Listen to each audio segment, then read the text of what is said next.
Welcome, ladies and gentlemen. We're now going to do a quick little intro into Study Unit 1, just to get you going. Now, right, Study Unit 1 is actually quite a nice, easy section, mostly. The reason being that the first kind of 3 or 4 concepts are all concepts that you covered in the previous study unit called FAC, or previous module called FAC1601. So let's quickly run through. We are looking at an introduction to the preparation of financial statements. We should all know that financial statements are your financial reports that you get at the end of the year from any companies that you invest in, right? So there would be a statement of profit and loss. We used to call that an income statement. We'll get a statement of financial position. We used to call that a balance sheet. Then there's a cash flow statement, statements of changes in equity, and all the notes that are attached to that set of financial statements. Now that all comes together in a nice big pack, and that is prepared by the directors of the company, and the company will generally be audited or reviewed by an independent party, and then the financial statements are given out to the users, most notably investors and lenders. Yes, there's other users. There are SARS, the South African tax authorities. There can be labor unions. There's a whole bunch of other users, but primarily we're going to look at investors and lenders, your banks or other people who loan you, the company, money.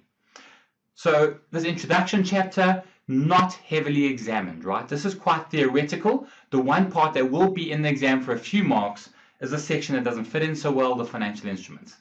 But let's quickly have a look. We're going to look at a couple of key concepts within the learning outcomes. 1.1 is just an introduction.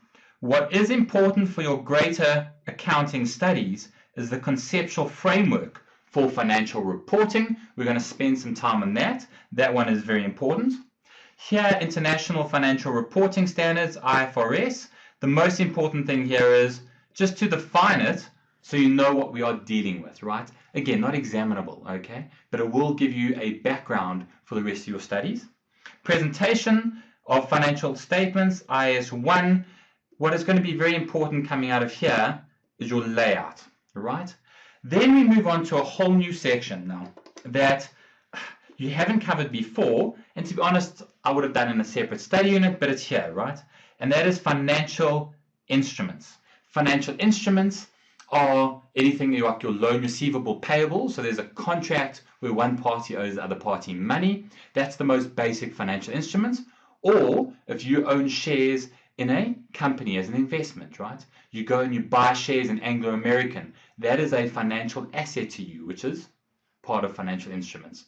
We were going to work on the basics there. We're going to get down to some accounting journals, very important.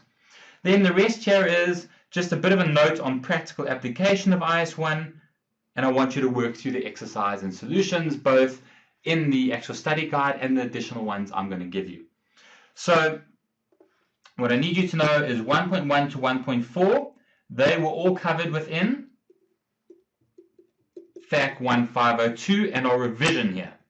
What I do need you to focus on out of those is the conceptual framework, most importantly, the definition of elements, assets, liabilities.